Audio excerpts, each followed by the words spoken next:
First, the Federal Reserve Board is expected to announce today it is holding interest rates steady.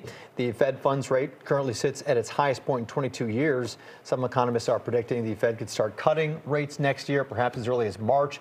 But the Fed chairman suggests there is still a chance there will be more rate increases. Financial expert Terry Savage joins us now with more. Hi, Terry. Hi. Well, the Fed chairman more or less has to keep investors' expectations in check, expectations and hopes for lower rates. But we did have some very good economic news. Yesterday, consumer prices now rising at only 3.1%. And today, producer prices holding steady. And that's given investors a lot of confidence. You realize the stock market, though it's flat this morning waiting for the Fed, is about 200 points below its all-time high set in January 2022. So the market is expecting that the Fed has engineered a soft landing. Now, the jury's still out on that. We're going to be borrowing a lot of money to finance our deficits. And there'll be a lot of companies that have to refinance their own debt. So it's not as if nothing could go wrong, but so far so good, and the market is taking it that way.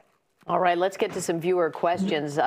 This person says, I just got a letter from Social Security that says they will stop paying me on December 23rd. My premium is $559, and they want me to pay them basically $1,300. I get very little from Social Security since I'm a retired school teacher and get a pension. I don't really need the Social Security pension amount. What happens if I don't pay them back? Okay, this is a complex mess. I am guessing that you didn't mean your premium, but that your monthly benefit is whatever that was, $559. Social Security is going back because it miscalculated the adjustment they're supposed to make, the dreaded WEP, windfall elimination provision. Teachers and public servants know what that means. It means that even though you earned Social Security in some covered jobs, if you work less than 30 years, if you've been a teacher or public servant, your Social Security will be reduced. But Social Security has been a horrendous mess. They didn't do that correctly. They never figured it out. And now they're clawing back, among other reasons, $21 billion from people. You ask, what can you do? Probably because it's a relatively small amount. You'd say you don't really need your Social Security, but you should probably pay it back and clear this up. You could file an appeal. That could drag on forever. Eventually, what could they do? If you have a refund coming from your taxes, they could attach that. They haven't gotten that aggressive yet, but they're sending out all these threatening clawback letters.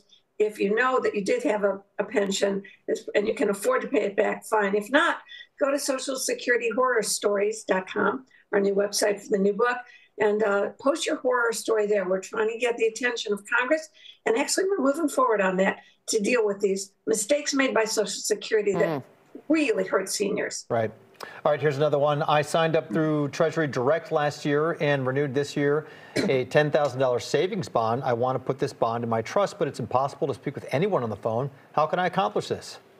Yeah, you can't speak with anyone on the phone anywhere. Let's just backstep. TreasuryDirect.gov is where you buy Treasury bills, 6-month, 3-month Treasury bills or savings bonds, and it's easy to open an account, link it to your checking account. But once you've purchased that security in your name, you can add a beneficiary, but you cannot change the name on the account.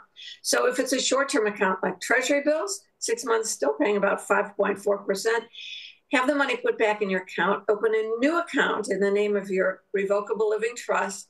That's all about your will and estate plan. It uses your Social Security number. Buy new securities in the name of your trust. If they're in your individual name, you just have to wait till they mature and account for them in your will. All right, next question. I want to cancel a Discover card since 2005 that I've had for gasoline purchases. Can I cancel the card without hurting my credit score? I have a credit score over 800. Card balance is 0. Well, congratulations on having a credit score over 800. It may temporarily ding your credit score a bit, especially since it's a long-held card. If you have other credit cards dating back to that era, don't even think twice about canceling it. I don't know if you pay a fee, but why pay a fee if you're not using the card?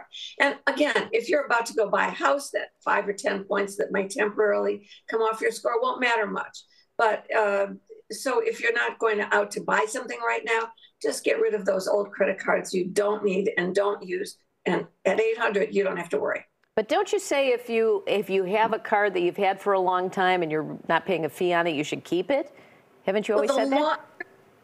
A part, not the biggest part, but a significant part of your credit score is how long your credit history is. So assuming you have, that's why I said if you have other cards dating back to that era, don't think twice about canceling one. You can demonstrate. But if all your cards were taken out in the last 2 years, this is the only one you've had for almost 20 years, then keep it, Got it. paying the fee, especially if you're going to use your credit. But at 800, but that's a terrific credit score. Those are the people that worry that don't need to worry. Right. Right. Okay. One more question here. Is it better to pay commission or a percentage to a broker? We have less than $1 million invested. I would say neither, but at the very beginning, let me say, you should know what you are paying. Now, brokers have a different kind of responsibility. Many of them charge commissions on each transaction. Some charge a management fee, which should never, ever, ever be more than 1%. And if you're not using, look, good advice is worth paying for. So it's worth paying a management fee.